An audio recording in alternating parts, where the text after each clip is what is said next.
turning on because that way. All right, welcome everyone. Do I have a motion to begin the Gordon Burnell Governance Council regular meeting on January 16th, 2025 at 4:01 p.m.? I motion to start the meeting. Thank you, Sabah. Do I have a second?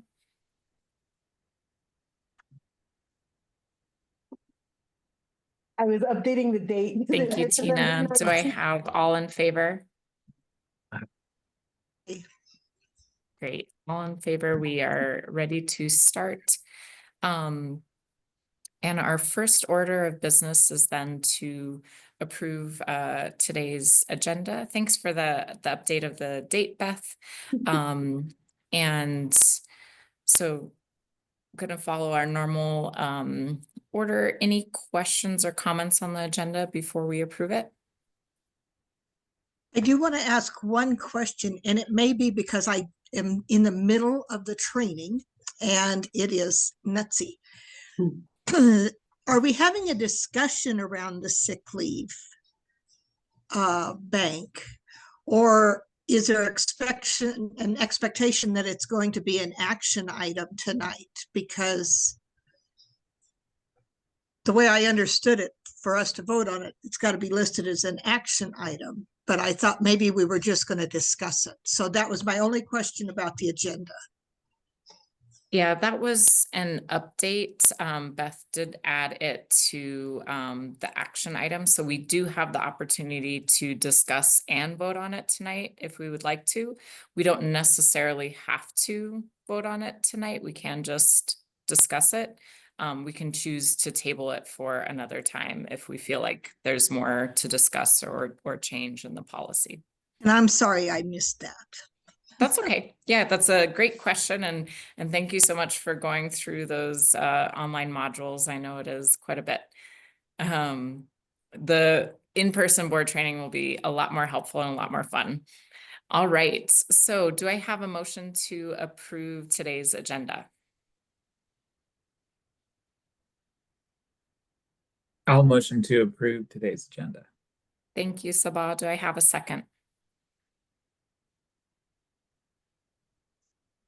I second. Thank you, Tina. All in favor? Aye. Aye. Great. Thank you. The agenda has been approved. And we're going to take a look at December 2024's minutes. I did notice a small change. So in the section around classroom expenditure, it listed a note that the classroom expenditure had increased. And so that does need to be changed to decreased.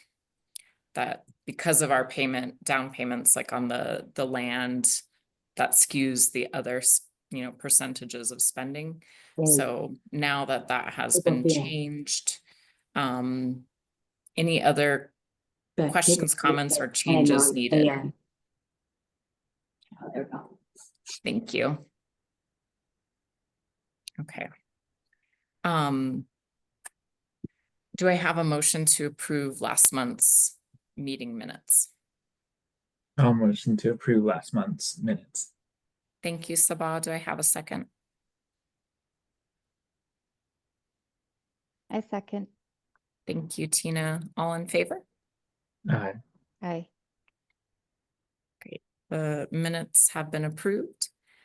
And our next section, we're going to move to public comments. I do not believe there's any unexpected public guests. And so we're going to go ahead and let Beth introduce our staff member of the month. Thank you. I appreciate this opportunity. It's become one of kind of our favorite parts of the meetings. But I bring to the board today Jessie Min Young, or as I call Miss Jessie. Miss Jessie has been with the school. She can give a little bit of account as well, but since almost the very beginning, if not the beginning, certainly the opening years of Gordon Burnell. So a long-term commitment to the school, to the population, She currently is retired and gives us, comes back quarter time. So we get 8 hours of Miss Jessie support in our adult ed program. So right now, she's one of our instructors here at the Northworth campus in adult ed. But over the years, she's done almost anything that I can imagine in terms of the different roles at the school. Certainly, I think of her as a really talented math teacher because that's how I met her, and I've seen her work with students and in a way that their eyes open in a really positive way towards math. I don't think she describes herself as a math teacher. I think as many of our instructors here have had to take on additional roles. That's just how I met her and the capacity in which I've seen her really shine. But she also brings a very strong advocacy role. She's always been very determined to help students understand their rights and their responsibilities in terms of how they interact with their community and with the world. And so I love watching her get really passionate around elections and around important issues for students. She's absolutely someone that I consider a mentor in that I appreciate her expertise. And she's such a part-time employee now. Sometimes she'll apologize. I didn't mean to overstep a boundary or speak up, but I always appreciate hearing Miss Jessie's voice because I think she really brings so much value to our work, and her insight and insightfulness is really appreciated. And so, again, one of my heroes in terms of people that I aspire to be, and she's shaking her head, but I mean every minute of that, every piece of that. She continues, even in the small capacity that she works with us, to lead from a very meaningful place. And so, thank you so much for being here, Miss Jessie. I ask everyone who joins us to kind of speak briefly, but also deeply and around these two questions. Describe a little bit about what your current role looks like in terms of how you interact with the adult ed program. And then that follow-up question is how in that space you see our mission and vision in action. And so thanks, Miss Jessie. I appreciate you being here today. Dang, Beth. Thank you all for creating this opportunity, and thank you all for serving on the board. It says a lot about y'all that are so interested in supporting our program. I teach in the daytime community adult program at the Northworth campus, and so I'm there on Mondays and Wednesdays officially from 10 to 2. And it being adult ed, we're looking at the high set in the community, and so that means teaching everything, primarily math, which is the toughest, but reading as well. I mean,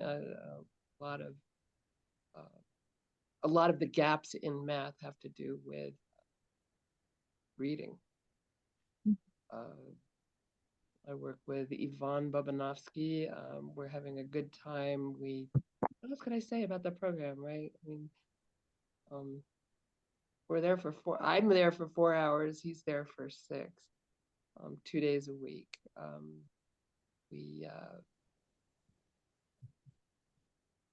I'm glad that there's some small piece of the adult program that still remains in the community. I'll just put it that way.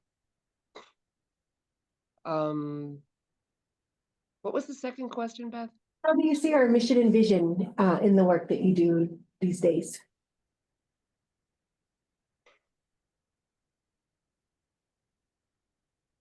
I know I've thought about that a lot, and I'm not really sure what to say. I mean, I think that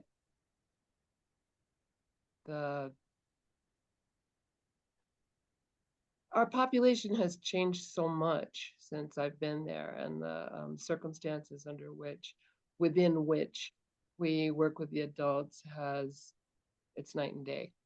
from what it used to be. There's very few people at the school. Beth is one of the few who remember what the original mission of the school was, right? And so I would say that we are doing what we can to work with adults with a much smaller budget, with much less time, and their needs have not decreased at all. I'd just say that.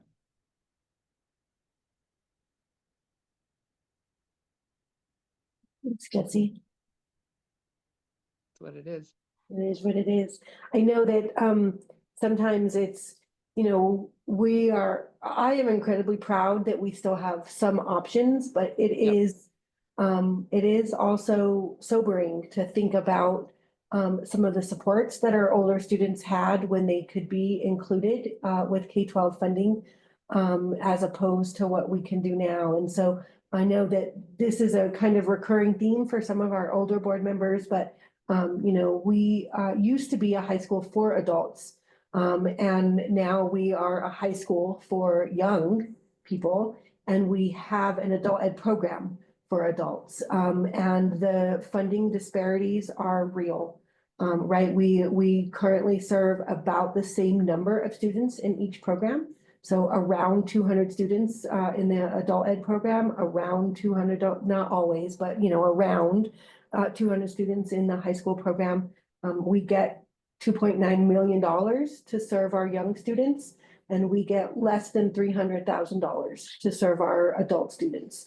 And we leverage what we can in terms of what we can be transparent about. But the reality is our adults are reduced in the amount of time they have access to programming, and they have a really obvious limitation in the types of services that we can offer them. You don't have a social worker, you don't have a counselor, although she does try to work with both sides, right? I don't have EAs, I don't have a lot of the supports that our younger students get. And so that's disheartening for some of us who remember that we used to be able to offer all of that to our older students. And the reality now is they get a much different experience. And I hear that, I echo Jesse's, you know, there's a hint of sadness to that. More than a hint, let me tell you. You know, it has real consequences, is all I'll say. It has real consequences for individuals. The lack of funding for adults in this state. The Legislative Finance Committee, who recommended that adults be removed from K-12 funding, also pointed out that the disparities between adult funding and K-12 funding were onerous, and recommended increases in adult funding, which has never happened, of course. And I'll just shut up because it's too hard. You know, I'll start getting really bitter. Yeah. I love teaching. Can I ask you so since the adult funding got moved from K to 12, where did it get moved to? I'm sure that it's just, you know, back into the, you know, general PED, you know, pot, right? You know, being sent wherever, right? I mean, it's going to the K through 12, right?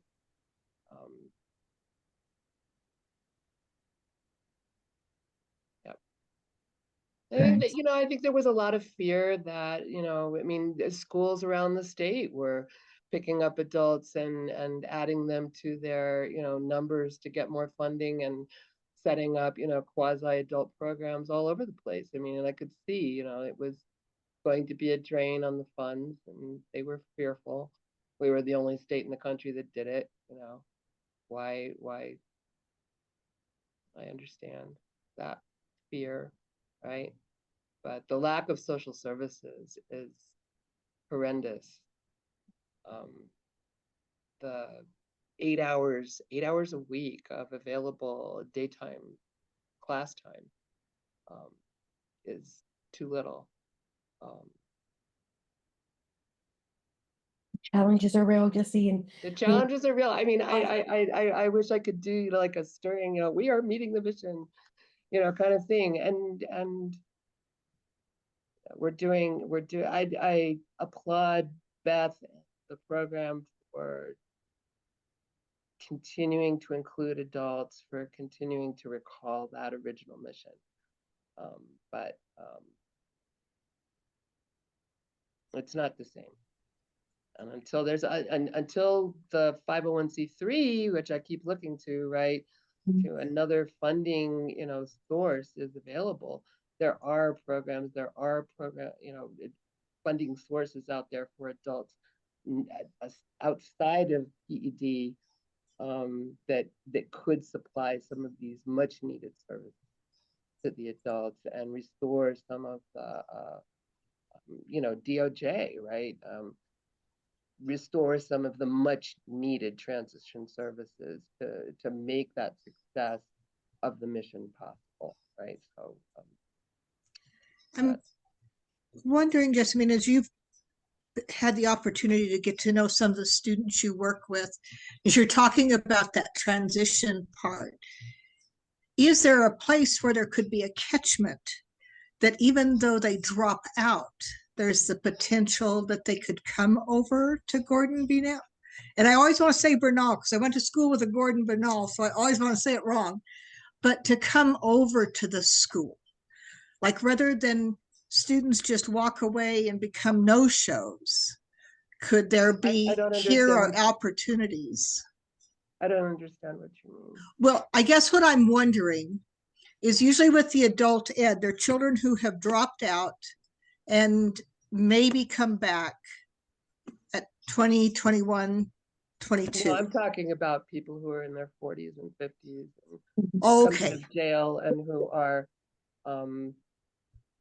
facing some, you know, real challenges, who are in rehab or not in rehab, who have, you know, family support or no family support. I mean, no, I'm not talking about 21-year-olds. And that should have been my first question, was to ask you what age are the students that are primarily above 22. The Gordon Bernal currently serves 16 to 22-year-olds. in the high school. In the And high then school. They in age the out high at school. 22. Right, that's and the over to adult program is those who are older than 20. Okay. Right. So they're Thank not, you for that. You can tell I'm new to the board and I am still you're learning. fine. Who are you, Michelle? I'm Michelle Staley. My background is working with, my work with adults is through coaching them with young children who are developmentally delayed or at risk for developmental delay. So there's a lot of opportunities through that, but. Right. And that's who got a lot of funding. Yeah. A lot of funding went to us. Right. Well, I appreciate you coming, Miss Jessie, and reminding you. us of some of the challenges that our mission and vision face in terms of equity and inclusion, especially with our older students. And so it's a good reminder, and I do appreciate you being here. You're welcome to stay and for the rest of the meeting, but if you also need to sign off, we understand that as well. So thank you again. Thank you all so much for the opportunity to, you know, Thank you. be a little grunge. Sorry, Beth. It's okay, Miss Jessie. Thank you all so much for what you do. All right. Yeah, always good to keep those positives and areas for continued fighting support in our purview. So the next area of business will be our business manager's report. So I'll pass it off to Sammy to lead us through that. You want to share? Yes. If I can, let me try. You can. Where did my Zoom go? There it is.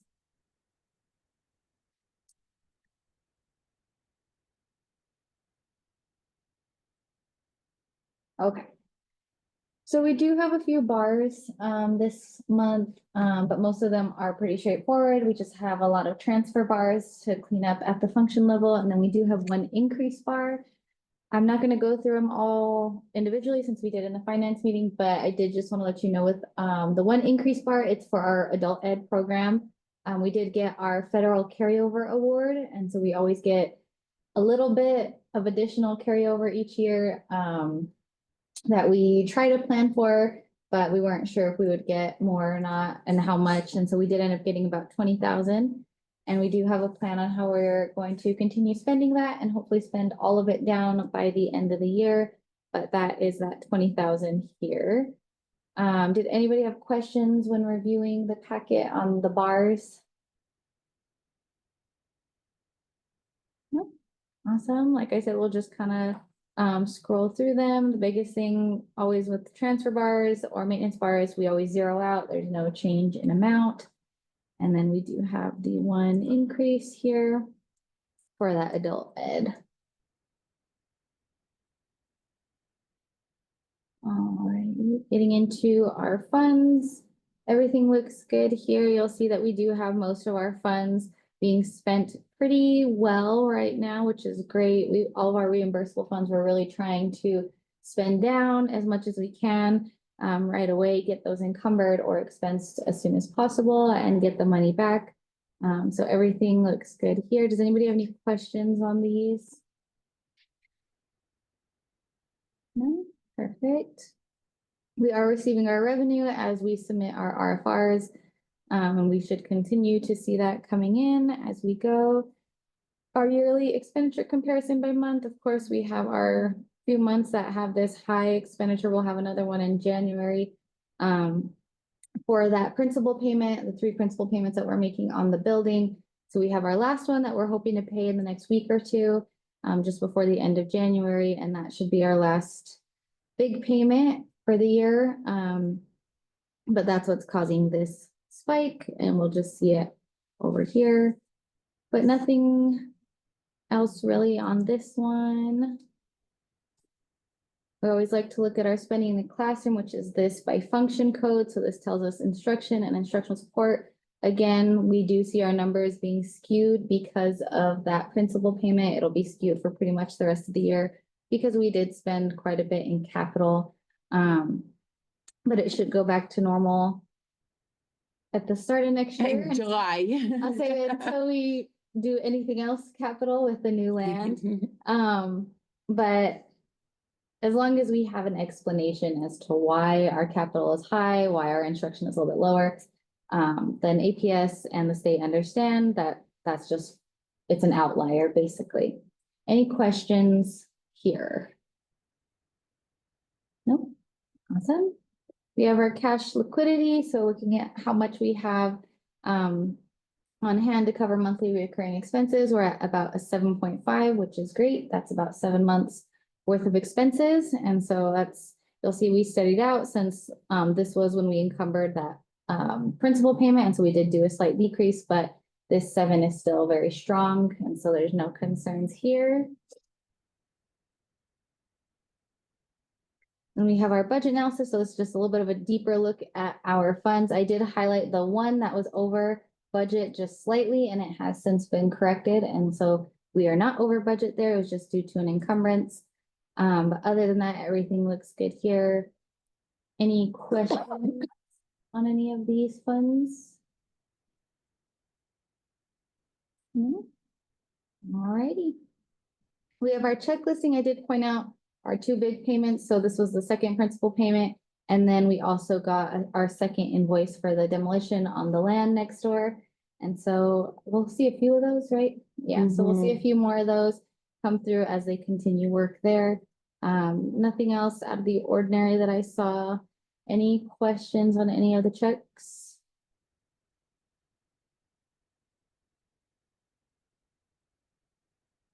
All righty. And of course, we just have our regular payroll payments as well down at the bottom. And I'm going to jump down to our bank rec.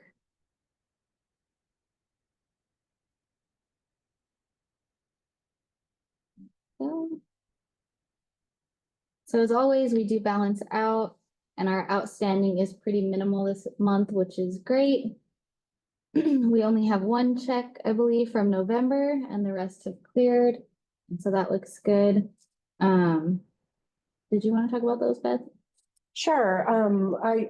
One of the things that, Sammy and I were able to do, in December, I was feeling especially appreciative of all of the work that staff members were doing. We've got a lot of new going on. We have new Synergy implementation, we have new Canvas implementation, we have new curriculum that we're implementing. And people are really we have new capstones. There's so much happening. And staff members are really committed to seeing through that work. And so we took some of our remaining YAWS prize money. We were YAWS quarterfinalists and received a nice little allocation from that competitive grant. And we still had some of that unencumbered. And so we were able to give every staff member what we call the retention stipend, or, fill in the blank holiday bonus, if you will, end of the semester kind of celebration. And so everyone received $250 after taxes and whatnot. That came to $230.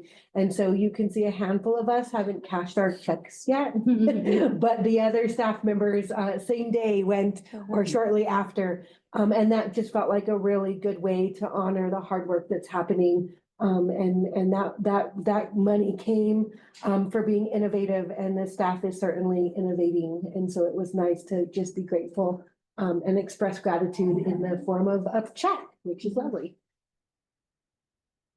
Awesome, thank you. And then, of course, we just tie out to our bank statement, which is here at the bottom. So everything looks good there. Does anybody have any questions on anything we went over? No? No questions here. Our new board members, anything that came up when you were looking over the statements? Okay, great. And it will become more familiar the more that you look through them and see kind of regular payments and keep an eye out for what might look different from month to month and things like that. Yeah. All right, we're going to move down to our action items associated with finances. Do I have a motion to approve accounts payable and payroll vouchers? I motion to approve the accounts payable and payroll vouchers. Thank you, Sawa. And do I have a second? A second. Okay, I heard Tremaine. All in favor? Aye. Thank you. We have approved accounts payable and payroll vouchers. Do I have a motion to approve the budget adjustment requests? I also motion to approve the bars. Thank you, Sabah. Do I have a second?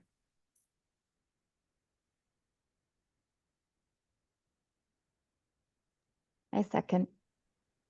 Thank you, Tina. All in favor? Aye. Aye. Great. We have approved the bars. All right. Thank you, finance team, for all of the hard work that you do. We really appreciate you. Thank you, guys. Great afternoon. All right. Our next order of business is our director's report. Take it away, Beth. Ooh.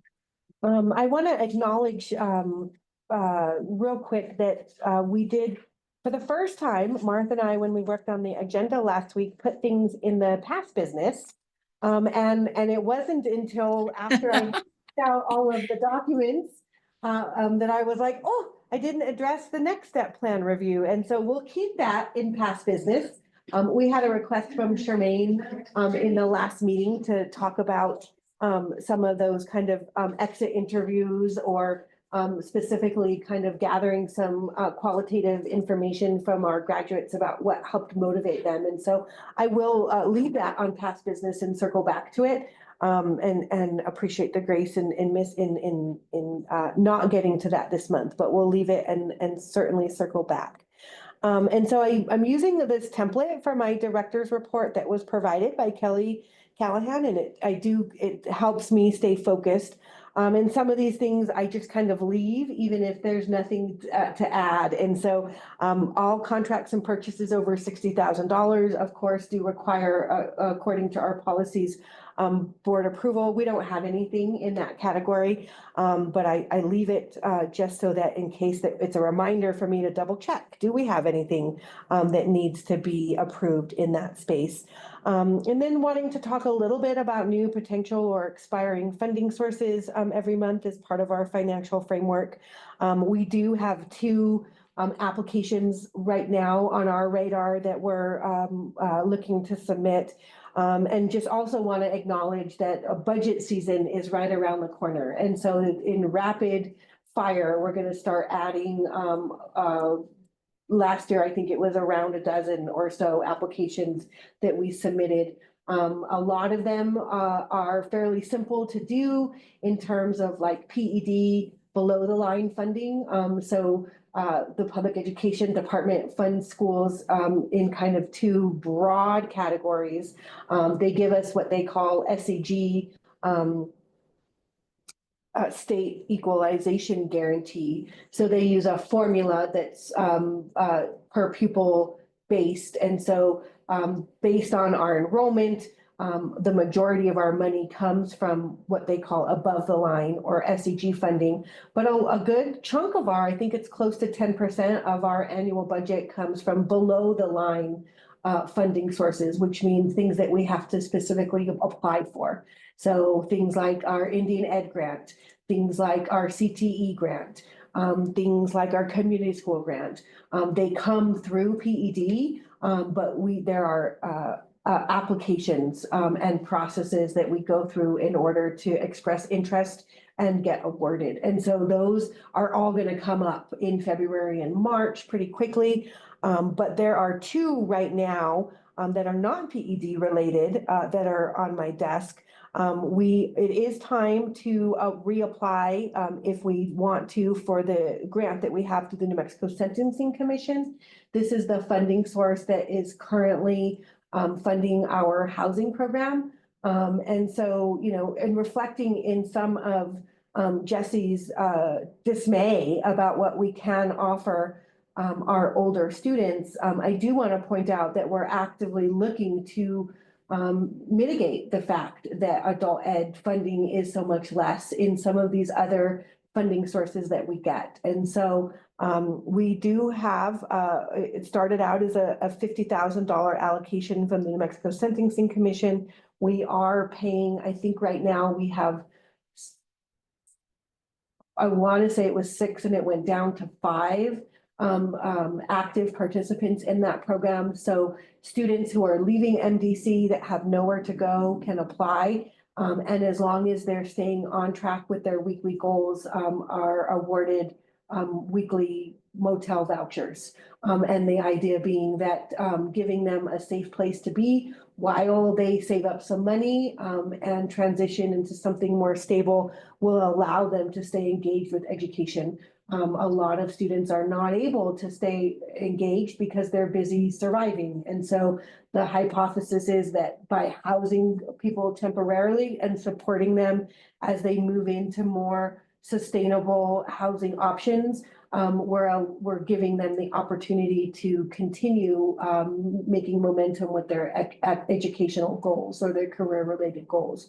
So I do think, I believe right now we have 5 students. Some of them are housed across the street at the Court John Motel. Others are at the Downtown Inn. And more recently, we've started a partnership with Siegel Select, which my understanding may be our go-to in terms of the ideal situation that minimizes some issues with sobriety or triggering environments. The long-term motels have their own challenges in terms of being the best place for people transitioning to be. But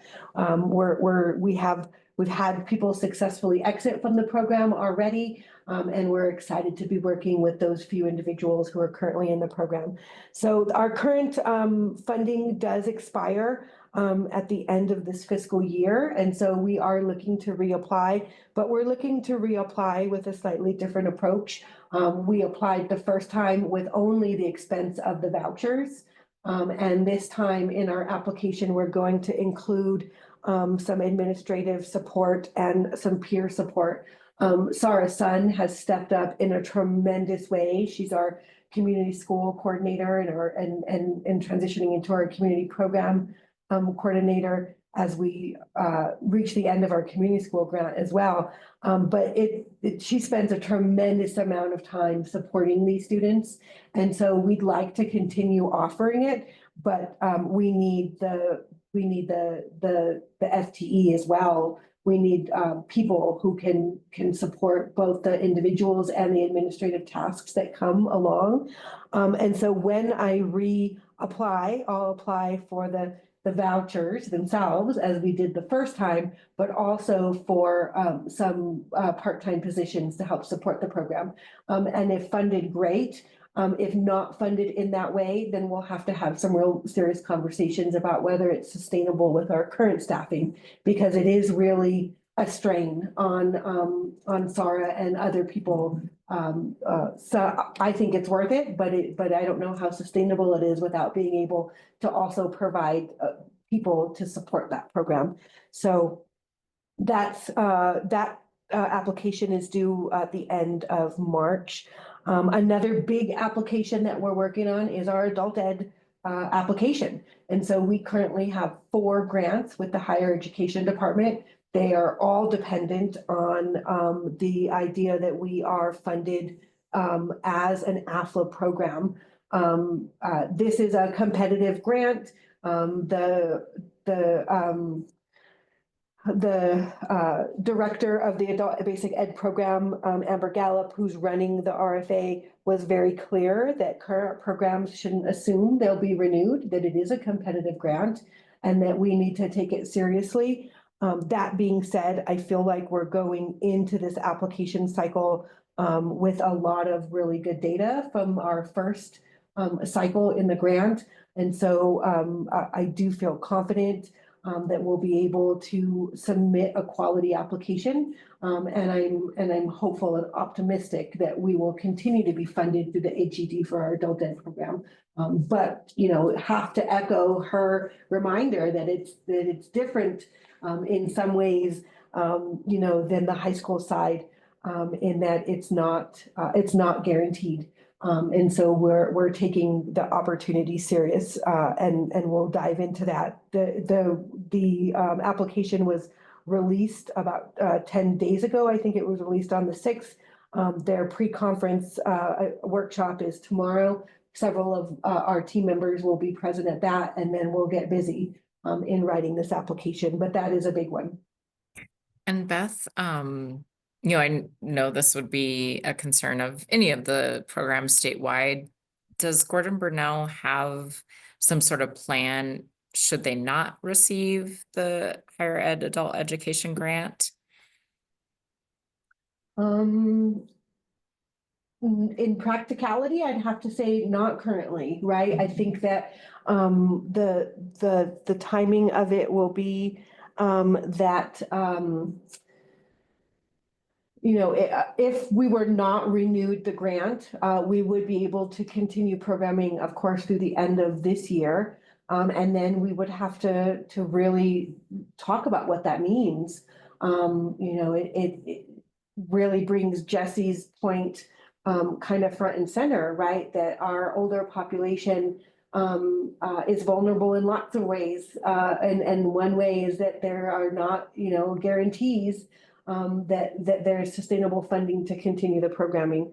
I don't want to, you know, my initial kind of response or reflex is I don't want to spend too much in that what if, because I, you know, want to be super optimistic that we will be granted another cycle.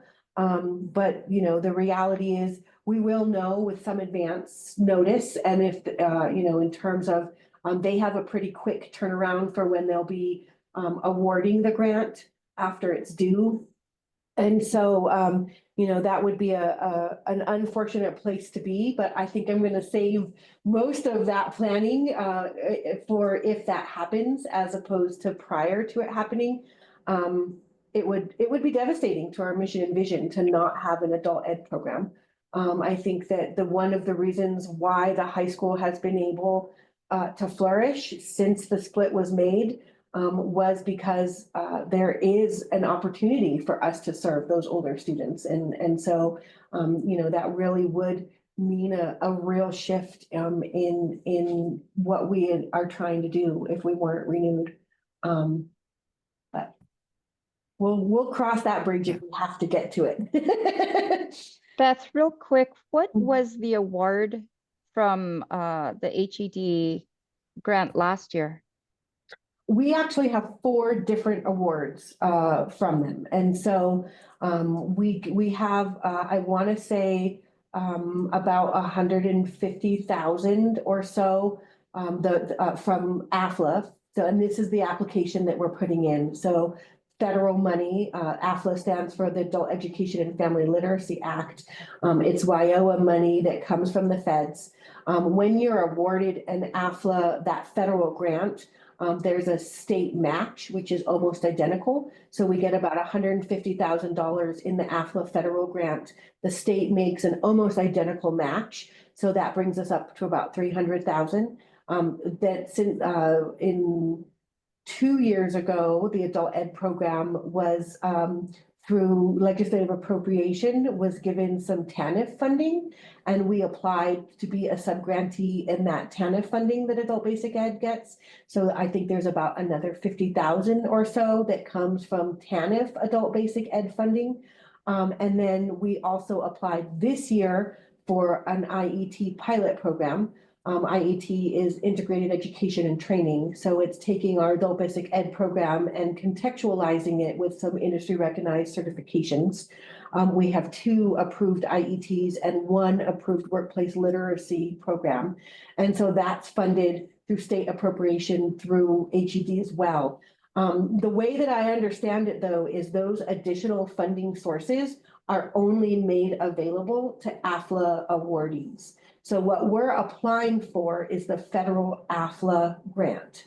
And if we're awarded the federal AFLA grant, then we get the state match. And we also have the opportunity to apply for those supplemental funds to support our program. If we're not awarded the AFLA grant, then we're not eligible for the state match or for those supplemental funding sources either. And so it's kind of like an all or nothing. We get the AFLA grant, we're eligible for those other funding sources. We don't get the AFLA grant, we're not even eligible for those supplemental pieces that the state is putting together. So is there a way for us to boost our chances of making sure that AFLA grant goes in really strong? If there is interest and capacity from board members, I would absolutely invite you to join our team as we start working on that. Ani is actually on the call. Yep, she's still here. So Ani is our adult ed coordinator. And then we have an adult ed instructor who has a lot of experience with grant writing and writes beautifully. And so the 3 of us are going to really be the core team that's working on this application. It's an open invitation as with any application, but this one really does carry some weight, right? It's an entire program. And so happy to share out as we start to try to divide and conquer with the application. Happy to have people proofread and provide feedback and all of those things. So I will keep you all included as we start to timeline out the work. We're going to the pre-conference meeting tomorrow, and then our hope is to meet early next week and start to timeline out how we're going to hopefully have this submitted before the deadline. It's due the 21st of March. That is the Friday of our spring break. And so Arnie and I were like, worst case scenario, our calendars are cleared that week and we can devote any last minute proofreading or revisions that need to be happening at that time. So I'll share out the timeline and certainly welcome and appreciate support in getting this done. Absolutely. I'd be willing to help with whatever, however you can use me. Appreciate that, Tina. Thank you. And Thanks really, for sharing a little bit more on that, Beth, because I know it's not something we're super worried about. So I like your strategy about, focus on getting the grant done, wait and see what happens. And yeah, again, positively, because I also feel very confident that we will get it. So. no, not taking anything for granted in terms of our responsibility to demonstrate in that actual piece of writing our capacity to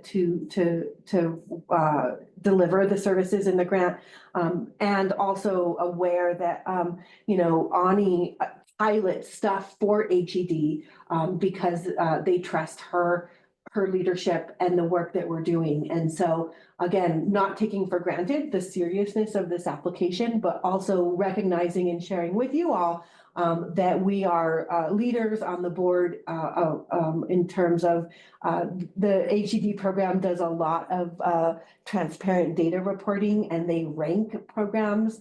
And we've climbed up as a new program at the very bottom, not understanding the outcomes well, that first year to being in the top quartile in terms of our performance, and knowing that the HED team actually reaches out to Gordon Burnell to pilot things that they're working on. We were selected as there's 26 programs in the state. We're one of 2 that'll be participating along HED in OCTAE federal training around our IETs. And so again, I think that the state demonstrates through their relationship with us a confidence in our program as well. And as long as we take the application seriously, I am really going into it with a lot of confidence in terms of the program's performance over the last couple of years, and the innovation and in some ways the leadership role that we've taken in the state in terms of trying new things like IETs. And so again, not taking for granted the seriousness of it, but really feeling confident, right, that we've got a strong, we have the capacity to submit a really strong application. Wanted to talk a little bit about the upcoming legislative session. We are after capital outlay money again, and had such success last year. The people that support us in that, I asked for a couple $100,000 to develop our new property with some outdoor space. And Jason came back and said, "You've got them on the hook. What else do you need? Ask for more."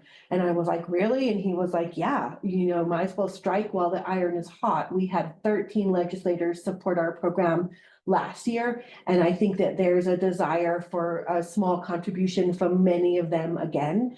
And so we did increase our ask to not only include the outdoor space in our new property next door, but also looking at adding an elevator to this building. We know exactly where to put it. It was in some original design when we first worked on this building. Cost about $500,000 to put an elevator up these days. And so not sure that we would be able to raise the money like we did, and not wanting to extend an already long term, we opted against the elevator. But certainly I feel it doesn't feel good to watch somebody look at the stairs and take a deep breath. Do you know what I mean? Or, and so we did up our ask in terms of capital outlay requests to include not only developing some outdoor space next door, but also looking at putting an elevator in. So we'll see what we get, and hopefully we get enough to fund that. So that's kind of exciting. I don't know if it was intentional or not, but Charter Advocacy Day and Adult Education and Literacy Day fall on the same day. And so we will be certainly have a delegate of myself and hopefully some students this year. I think I've got a few that are interested up in Santa Fe on February the 10th. I will likely be up on other days as well, making sure that our capital outlay request is in front of the right people in those last moments. And so if you are interested in joining me and students on February 10th, or me possibly on another day yet to be determined, let me know, and I will also share those dates out as they become more available. But sometimes it can be fun to go up and just be in the hustle and bustle of the Capitol. Not everybody's idea of fun, but if you have interest in joining me, that's something that we could work out as well. And then typically, on our annual board calendar, it was slated for Sammy to share out the audit results. She can't do that until they're made public. And so we didn't, they're not been made public. And so we'll postpone that and probably return to it in February. But we're audited every fiscal year. Those audits start pretty early in the year, August, September. They kind of wrap up a month or so later, September, October, and then the results aren't actually made public until typically January, but not to date. And so we'll review those a little bit later, but did want to mention that they were on the calendar. Again, Monday morning memos are there. So our PTO, I know that we'll probably have some discussion around this. I went to Sue and I said, Sue, we conditionally approved a sick leave bank or PTO leave bank.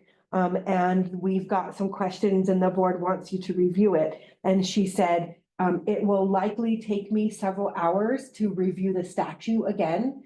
And make sure that my frame of mind is accurate, and then it will likely take several more hours for me to take what my understanding of the statute is and apply it to your proposed policy. She said, I've got one that I know is aligned to the statute because I wrote it, and I'll give it to you and give you some time to review it with me for 1 hour, or I can look at the proposed one and spend a half a day or so, making sure that it's aligned to the statute. And she pressured pretty hard to just look at hers. And so I was like, okay. And she said that will mean your board will have to look at a new document, not the same document that they've already seen, but a document that they can be confident aligns in compliance with the state statute that allows for a sick leave bank.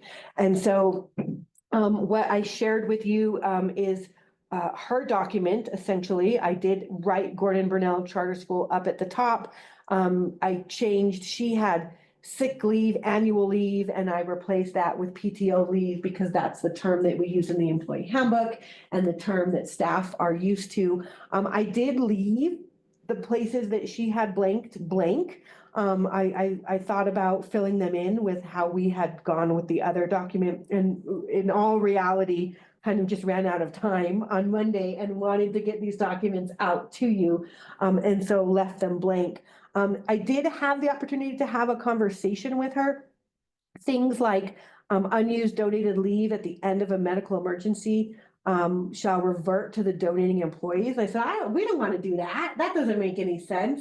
And I said, our last policy didn't do that. We still have 173 hours banked from many years ago. And she said, then your policy, your previous policy and previous practices did not align to law. She said, that's not something that we can choose to do. That actually, if we looked at the statute, which is listed right there, NMSA 19, all those numbers, right? You can cut and paste that into Google and you'll get the statute that she's referring to. But she said that that's actually a requirement. And so one of the things that she suggested is before we share this out with staff and start using it, that the business office and I look at who donated leave in the current bank and make sure that they're still wanting it to be donated this year. If they've left the organization, Sue said, oh, well, but really the way that she's interpreting the law is that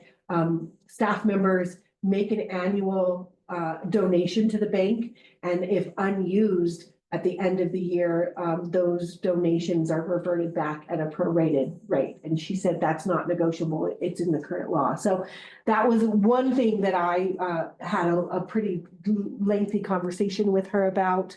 Some of the other things that came up in our own conversation were addressed in her version. This idea that donating employees donate at their individual hourly rate and recipients pull at their rate, right? That was something that came up in our conversation last month.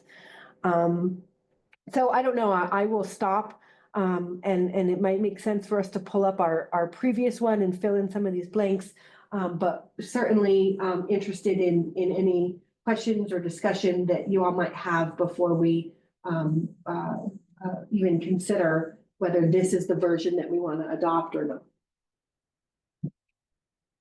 Thank you, Beth. I did really appreciate the fact that we had a comprehensive document that has been reviewed, created by Sue, that we know complies with the law, because that was where a lot of our questions were coming from last month in terms of like, what are the rules? How does that fit in? So I feel a lot more confident about using a document such as this. Some of it though is sort of, as you were saying, the return leave at the end of the year, that does limit kind of the size of the bank. So being realistic about, you know, the number of staff members, and I believe it also said they were capped at being able to donate 48 hours per year. And so just knowing, okay, it's not going to be a bank that's accumulating over time, you know, it kind of reverts each year. And so I guess that was the state statute's way of making sure there wasn't like a huge bank that somebody could pull from. So I understand some of those limitations. And I'm definitely open to discussing folks' ideas for those fill-in hour places. Yeah, any other comments, questions?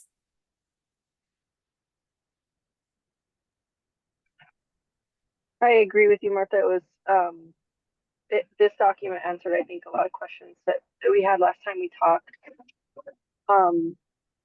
I guess my question in determining how many hours to create or fill in those blanks, and Beth, is there any like history of when this has occurred before and like how much people have needed in the past, or is there anything to kind of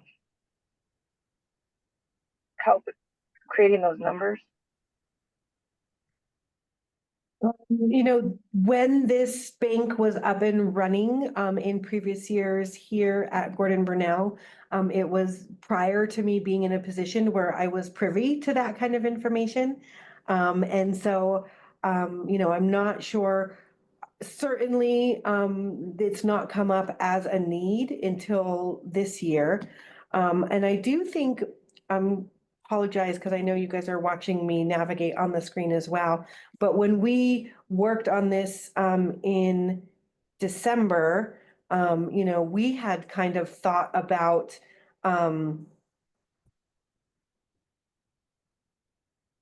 we had identified, gosh, I apologize. We had identified, we also had 2 days as being the limit from what they could donate. Sue's version as more than that, up to 48 hours is more than 2 days. And so her version had that. And then we had capped it at, didn't we cap it? We had capped it at up to 15 full days as what people could pull out. This was where the discussion led us in December. Up to 105 hours. So that would mean essentially, I don't know. I'm just trying to offer that as a possibility as we move forward. So that might look like it would probably need to be in number of hours and not days, since that's how it's being donated. But we could follow up on that, or trust ourselves that that conversation made sense to us in December. It still makes us to now, and so it could be 105 hours, right here. It was interesting to me, this number 2, that they have to have been here for a certain amount of time. Wasn't sure how to address that. Yeah, I had, I think part of what went into our reasoning was, based on how much the bank currently had, and thinking about this particular staff members or even future staff members' need, that shaped some of it. I'm curious now, though, in terms of like, would you have to go? I'm not sure if there are records for the current bank of who donated what, because, I guess just going forward, anyone who donates, you would keep record of that and how much they donated, and then be able to prorate that back to them at the end of the fiscal year. So do you feel comfortable being able to use whatever's in the bank now, even though some of it might be from prior years? Or do you just want to go off of, okay, we're going to start from scratch and see if folks will donate this fiscal year and have that fill up the bank now? Sue said, yeah, because Sue and I had a very similar conversation. And she said that, given that we didn't redistribute it in previous years, that's already been done. There's no going back from that. Yeah. And so her recommendation was, track down who made those donations. Her recommendation was, if those individuals are no longer employed, that we should probably remove them, those hours from the bank, but that staff members who had contributed in past years that are still employed, she suggested that we get documentation from them that they had donated in the past, that they were still open to them being used. They would not get another deduction, but that those hours she felt like were fair game. And then because they could be redistributed at the end of the year if not used. And that would bring us back into compliance and move us forward compliantly. And so I don't know. I've not had the opportunity, even though Sammy and I met today, it wasn't on my list, and so it didn't get done, but I'll get it on the list. I don't know our capacity to track down who donated. But I'm assuming that it's well documented, and if that's the case, then we can follow Sue's guidance, get documentation from currently employed people that they are still good with that being in the bank, and can move forward in that way. If we don't have that documentation, or the people that donated them are long gone, then I would follow Sue's recommendation that we not redistribute those hours, because we can't document the compliance with the redistribution piece of it. So that is yet to be determined. If there's a balance, I can certainly share back with the board, the results of that inquiry. But at this point, I don't know that there's a usable balance in the bank. And it is possible that we will be reliant on new donations. It's also possible that some or all of those hours can be accounted for and can remain in the bank this year as we reestablish it. How would folks feel like, since we had agreed upon, was it 103 hours? 105 is what was on. 105, thank you. 105 hours, equivalent of 15 days. We could leave that because it also says, or the maximum hours available in the shared leave bank. So we don't know if we'll have that many, but that doesn't really matter because the max is just however much is in the shared leave bank. Are folks still comfortable with a max of 105 hours? I've got a couple of questions I want to ask. Sure. So the one, And I'm going to try to be real careful because I don't want it to sound like I don't think we should be doing this, because I see a real need, especially with a current employee. But I do want to, there was a couple of things that I wondered about, and one is on this page on number 1.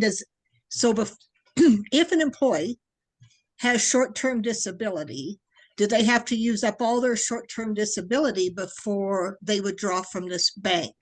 Or can they draw their short-term disability and draw from this bank? Because we know that the employee that we're concerned about and wanting to support doesn't have short-term disability. And I think there's some things there. I think it's important to look to see, because our desire is to help. But if our result could have a negative impact on others, and especially now that I'm thinking about having to give back the hours that aren't used, so then January 1st or July 1st, whatever you call your year, is going to be 0. So if an employee donated all year round, all year long, there's no money there for that individual. So there's part of me, because it says about they don't have to contribute to be able to draw. And so it makes sense to me, but then I think it opens it up. The other thing, Beth, I don't think you should be the one that has to make that decision and say the reason why or why not. I think that could interfere with your relationships with staff and everything else. Although I know you probably are so amazingly skilled in having those difficult conversations, but I think it's something to think about. And then there was something I was wondering about on number 10. I wanted clarification.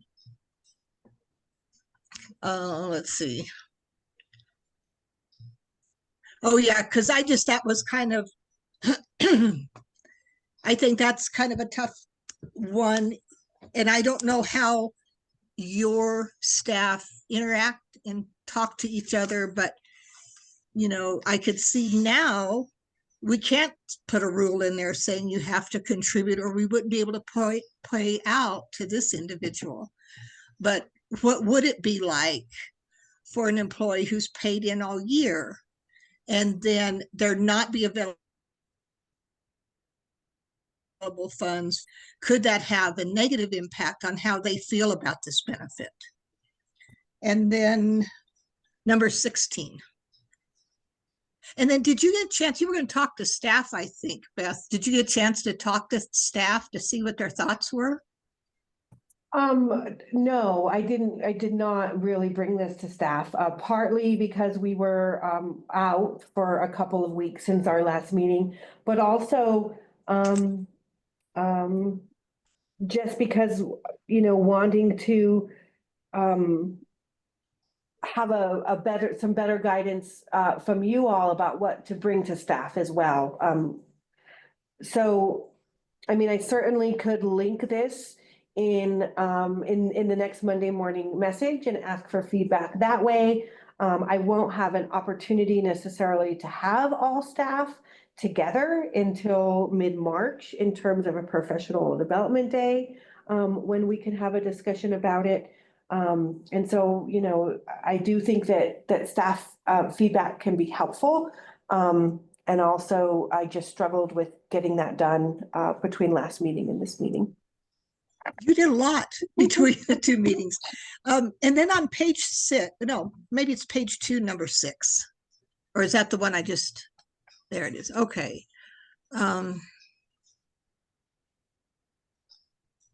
Okay, so here it says the leave which has been contributed to the shared leave bank cannot be restored to the contributor, but up above it said it had to go back to them. Mm-hmm. Unless I'm misreading that. I think what it is saying in terms of like, if the contributor needs it during the year, they can't request for it to come back to them in the year. Okay. And, but then at, you That know, make- the end of the okay. fiscal year, whatever is left over does need to go back to contributors. But it's, Okay, I guess it would just be in terms of like, yeah, they could receive technically their leave back if they've expended all of their other leave and they do need to draw from the bank. That would be a way that they would be getting it back in the year. But it, for example, like I couldn't say, okay, I donated 16 hours in August and in December I decide, no, actually I want those hours back now. Mhm. Those couldn't just come back to But me at if that it- time. if they got sick in December and They would needed have to to draw, they can use, draw. They use all yes, their so own they would use all their other leave and then they could draw from to the get their bank if they 16. needed to. Okay. Yeah. That wording just confused me. And then the only other thing, let me see here. Oh, I guess a balance for me is, if individuals are choosing not to take on short-term disability, and I guess I'm thinking in a way, I don't know. It just seems in a way that there should be a support to help staff understand the importance and the value of the benefits they receive. Because the school is offering the opportunity to have short-term disability, and then individuals turn it down, and they may turn it down for a variety of reasons. I remember when I was young, I turned it down because I decided I ain't gonna get sick and I want that extra $20 a month. But then we have co-workers supporting that decision. Sorry, Charlie.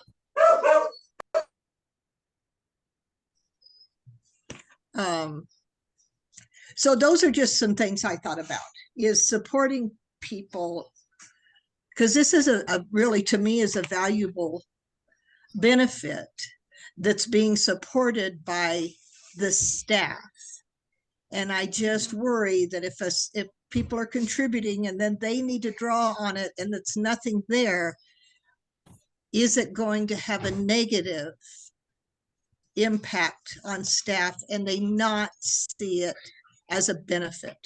A lot of people give just because they love to give. Other people don't necessarily do that.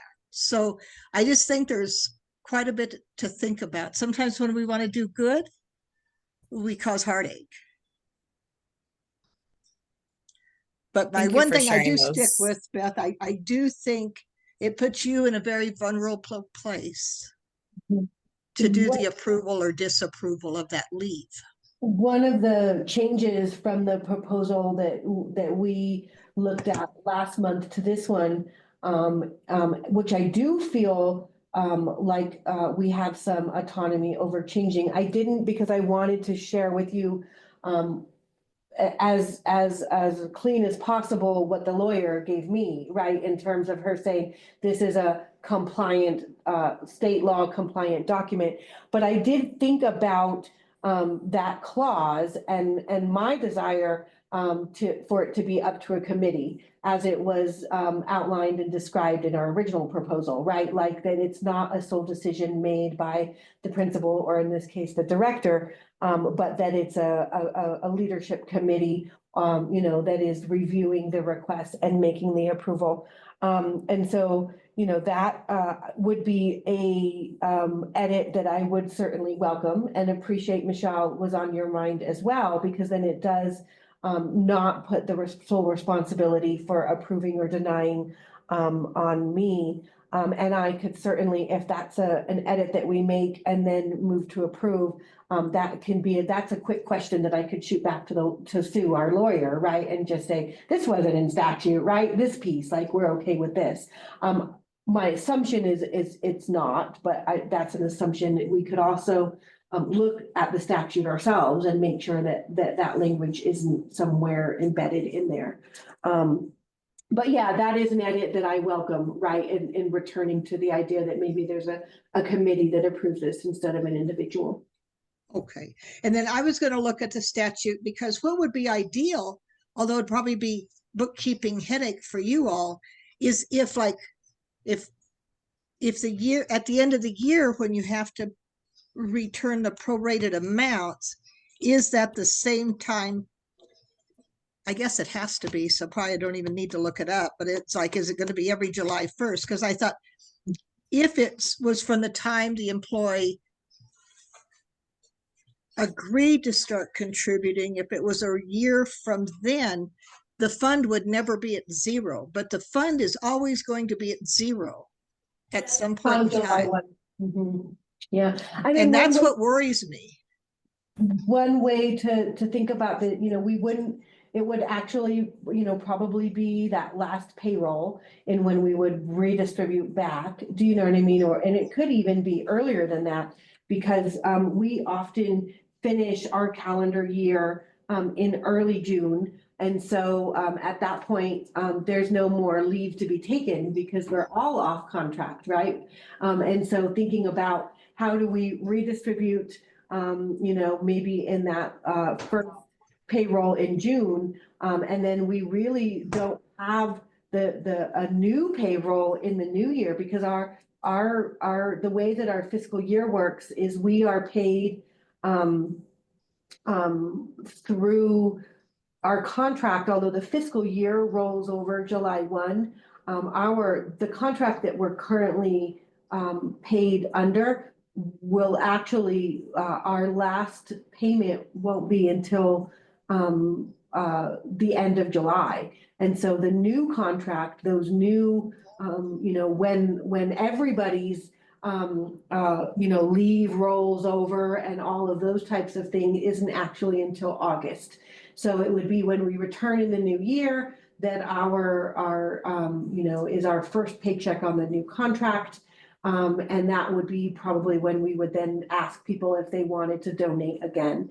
And so I think the idea, how I read this as well, is there's only, employees can only donate annually.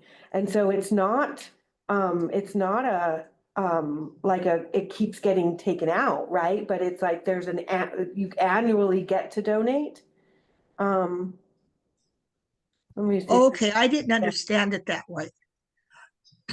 I assumed, and that's my problem, that it was like the University in New Mexico because we donated every pay period into the bank. Yeah, from my reading of it and my history at a different organization, I read it as they could choose whenever in the year to donate, and they can donate up to 48 hours. So Okay. I could donate 8 hours in August, 10 hours in September, and then You're right. some in March. So it's just more Okay. of like, I can't go more than 48, and it really is up to me when and how much I donate. And you have to fill out a form every time you want to donate. Mhm. Okay. Yeah, that was my misunderstanding. So that's why I ask lots of questions so I can get lots of clarification. Yeah, those are great questions, Michelle. I think that, a lot of the decisions around like the max amount and, so some of those fill-ins as well as like the question around a committee would be things that the staff, I think, would benefit from discussing together and coming to a shared consensus, especially Michelle, since you said there could be potential for hurt feelings if someone used the bank and then there was none left. And so kind of having the staff decide that together. I think It's a another small question staff. another question to bring to the staff would be, would they prefer that someone does need to at least do a minimum donation in order to be able to draw from the bank? So that it does feel like, oh, well, this person did donate a little bit, and so thus they do deserve to draw from the bank. I think that was my experience with a past organization. So I think that might help also with potential hard feelings. How do folks feel in terms of, we did provisionally approve a policy. We know that that policy is not perfect, but it was sort of a stopgap for, the particular situation. And with this one, we can also say that this will be listed on past business to revisit in months after we've had time to ask a few more follow-up questions of the lawyer and have time for the staff to spend reviewing and discussing and making suggestions for the policy.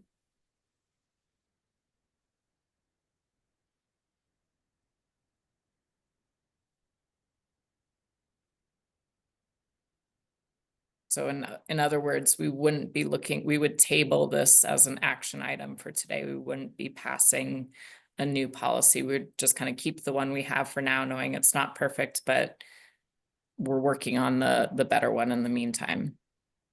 I'd feel better about making a decision knowing that the staff had at least looked at this and put in their 2 cents.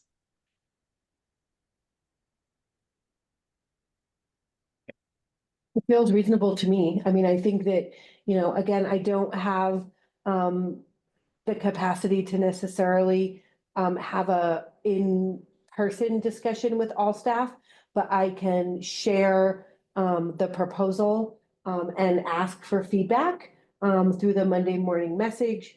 There are a lot of people committed to that means of communication. And so I think we'll get some feedback from that. And I can certainly take a minute or two when we're in some whole group collaborative spaces to remind people that it's in the memo and to direct their attention to the need for feedback. And so I like that idea of proposing some or just, this is how I'd like to move forward. So I appreciate the opportunity to summarize and get the clarification. I think before I share it with staff, I am going to replace the approval from director to a committee and define how that committee is formed. I think it makes sense to, we can leave some of these blanks blank and ask for staff feedback there. Or I'm inclined to maybe take some of the decisions that we made previously and kind of input them and then ask for feedback, but I can do either one.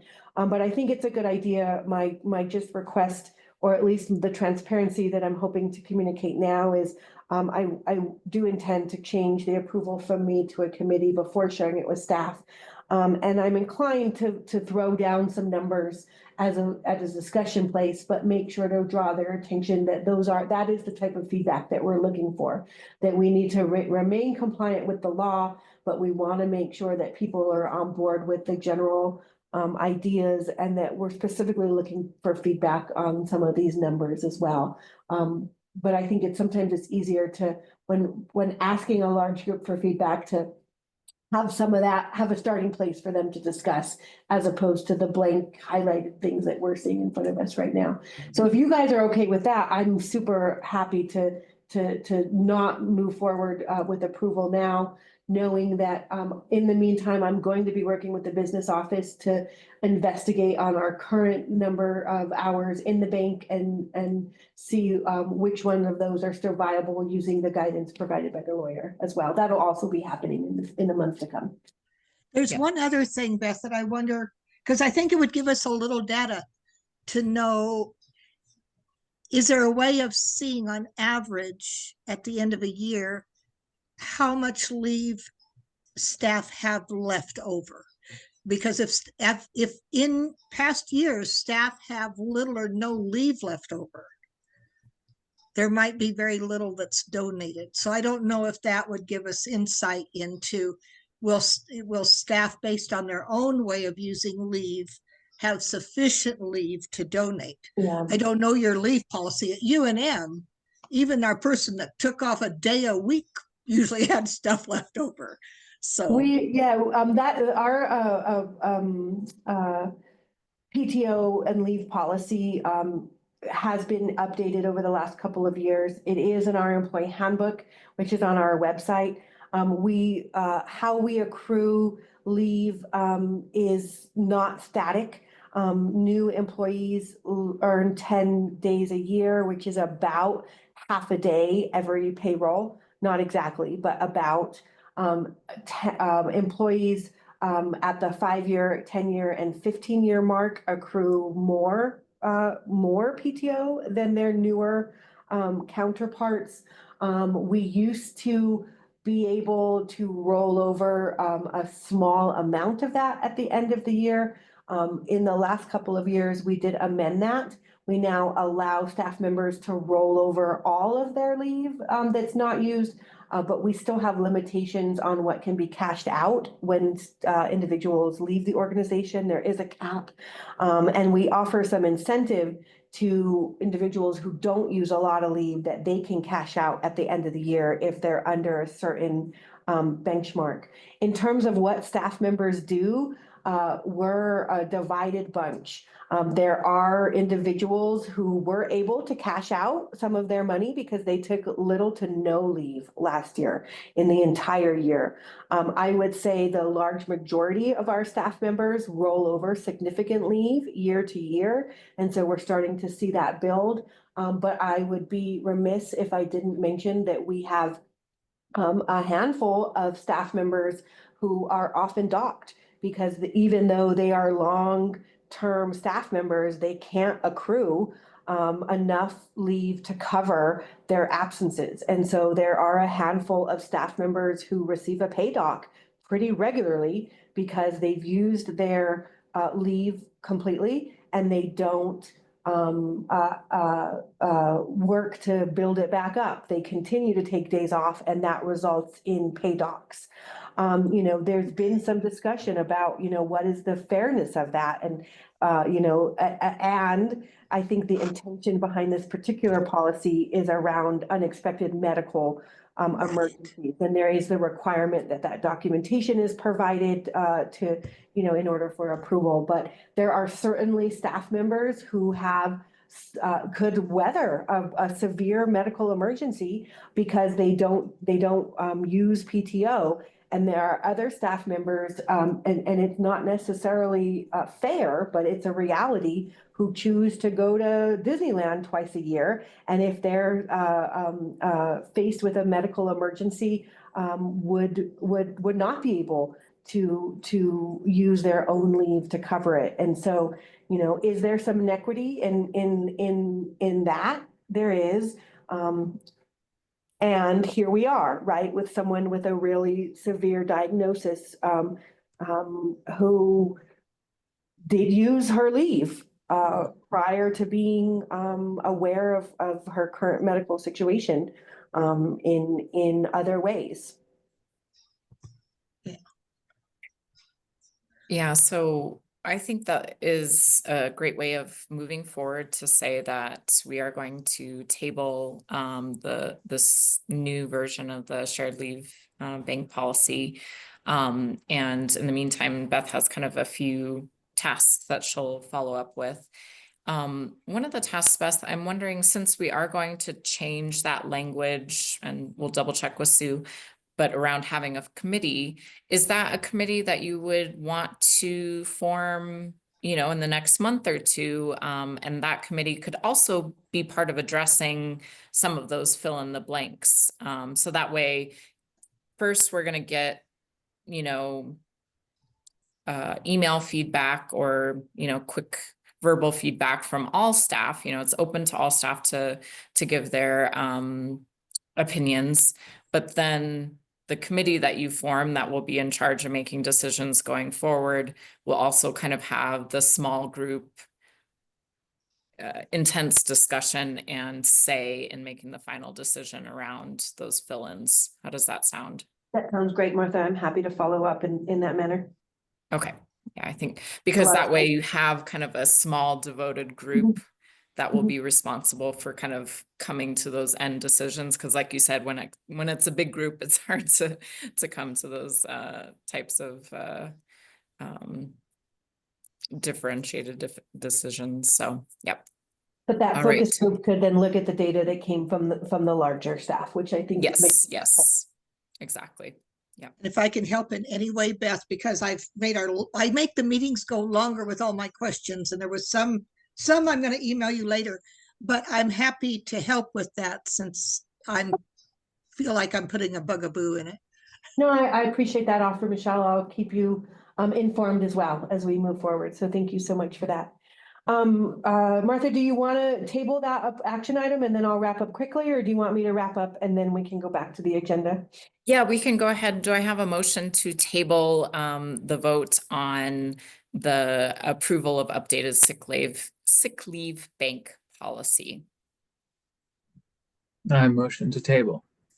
Thank you, Sabah. Do I have a second? I second. Thank you, Tina. All in favor? Aye. Great. We have tabled the approval of the sick leave bank policy. I have two other quick topics to cover. One is in some of my lobbying that I've done recently with legislators around our capital outlay request. I did get a specific request, and that was that she made it towards all charter schools, but I had the opportunity to follow up with her. Joy Garrett, Representative Joy Garrett, requested that that in the spirit of transparency, that our website not just lists the names of our board members, but that there's also a bio and if possible, a picture. She just felt like that was something that she was trying to spread as a request across charters across the state. Because she felt it was an important piece. Several of you have already provided that to me. And so what I wanted to do was if I've got a short bio and the contact information on hand, I was going to send it back to you in the next week or so and ask you if you wanted to make any updates on it. And then for some of our newer board members, that's a request, right? That you put together a paragraph, right? Nothing more in terms of something that we can have on the website to just showcase the support that we have from the board. So I will follow up for those bios that I do have and make sure that they're still relevant and make that request again in email so that you have something tangible to respond to. But I told Representative Garrett that we'd work on that. I said, I've got a couple for a couple board members. I said, but I think I'm missing a few. So we may have hidden even the ones that we have. But there we go. And then last but not least, and Martha noted on this document that I assigned her a job that she doesn't have and need to update Sabah's, but wanted to share with you very briefly. This is from so APS, our authorizer, conducts site visits in both the fall and the spring. This is that report, and so they've got some demographic information that they compiled on our behalf. And so, but I just want to say, look at all the green.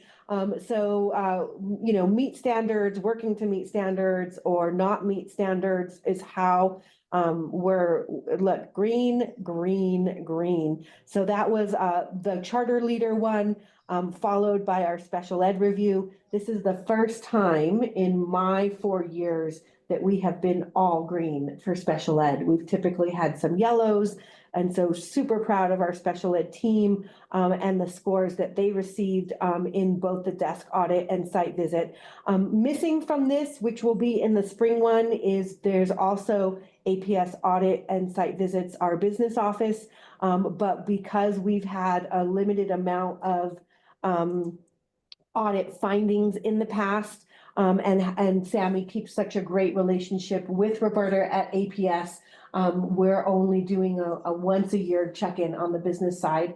And so the lack of the business office representation is actually a good thing. It means that APS feels less of a need for oversight in terms of our financial doings, but we will be audited in the spring from APS on the business side as well. So super proud of those greens. I'm happy to answer any questions or thoughts about that as well, but also aware of the time and drawing to a close. It says December as well. My gosh. I've got to get better at checking. Again, beginning of the year, Busy Uh, start. This But meeting I've, is I've kind of done early that for a now a couple Thursday. times. So I need to get better at changing those dates because these are on the website, you know, shared out publicly. And so dates, I'm going to get better at it. But thank you. And I'll pass it back to you, Martha. Okay, great. I would propose that really take a look at the site visit and any education, you know, outcome related data that you have questions on. Let's really take that into our board training. We will have time during our training to kind of touch on some of those points, particularly because one of our priorities that we talked about in the fall for the board is how to get more involved with looking at the academic components and outcomes and how we can better support Beth, the staff and students in those outcomes. And so one of the things that we asked Kelly to work with our board in that area is to make specific goals around our priorities. So we have some priorities, but how do we make them actionable? And so we'll be kind of hands-on working through those with Kelly on the 25th. Another priority we had was growing the board. We've successfully done that. Thank you, Michelle and Tina, for being with us. And so part of that will transition more into what does the succession plan look like for the board long term? How do we make sure that we continue as we've added new members and are keeping continuous members? How does that, sorry, my light dance every 15 minutes. So how do we make sure that we're continuing on with leadership and participation and deepening, you know, the board's involvement, support, commitment to the school. Those will all be worked on hands-on during the training. Just a reminder, we are going to be meeting on the 25th for that training at Gordon Burnell. We're going to be meeting in the room that Beth is in right now. So that is in the new Career Development Center. Lots of room in there for us to sit around the table. We'll be having a working lunch. So lunch will be brought in. Beth will reach out to us as it gets a little bit closer about our orders and food needs. We are going to start at 9 o'clock and we're going to go until about 2. And we might be a little bit flexible as far as like how quickly we're getting stuff done with. Any questions or comments about the training? I think you were going to, something about electronic devices. Do we need to bring our laptops? Yes, thank you for that reminder. So Kelly is going to send lots of resources, some PowerPoint slides, other documents. And so rather than having those all printed out, she does ask that you bring a laptop with you. So that way we can just kind of access lots of documents quickly and have it at our fingertips.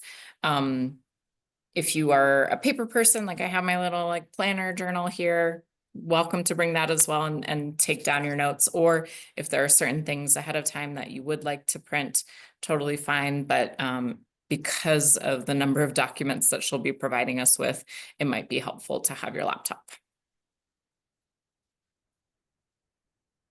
All right. Along those same lines, just real quick before we finish, there is also both Michelle and Tina are scheduled with me next week to do just kind of some new board orientation in terms of getting to know more about the school. We'll review some of those documents. Tina, we had originally set that up for to start at 9. And I had sent out an email request and I just thought I'd check in really quickly. I don't know your capacity, but I have something that I can't avoid at 10:15. And so I was curious, I heard back from Michelle, but not from you, if you're able to start at 8 instead of 9 on Tuesday. And then we could wrap up by 10. Does that work for you? That does, yes. 8 o'clock is good. Perfect, thank you. So that'll be also, again, that used to be a required component of training. It is now a recommended component. And so I'm grateful that both of you are open to just hearing more about the history of the school and the current programming of the school. And it gives us a little chance for me to answer questions that might come up as we can do that. So looking forward to that next Tuesday. Thanks, Great. Michael. Great. Thank you, Beth. Any last questions or comments? Great. All right. Do I have a motion to close the January 16th Gordon Burnell Governance Council meeting at 5:40 p.m.? Michelle, that was a hand Yes. wave. I Yes. will move, and everybody else, oh my gosh, I will move that we close the meeting. Thank of you, the Michelle. Do I have a Gordon second? Burnell. Oh, I second. Thank you, Charmaine. All in favor? Aye. Aye. Wonderful. Thank you all. Take care, and we'll see you on the 25th. See you Bye. Tuesday, Michelle and Tina. Thank you so much. Samad. Okay. Bye-bye. Erica, appreciate you tremendously for your notes. Cazone, you're not a dog today. Thank you. Bye, everyone. Oh, and Ani, appreciate you being here as well. Thank you, everybody. Bye.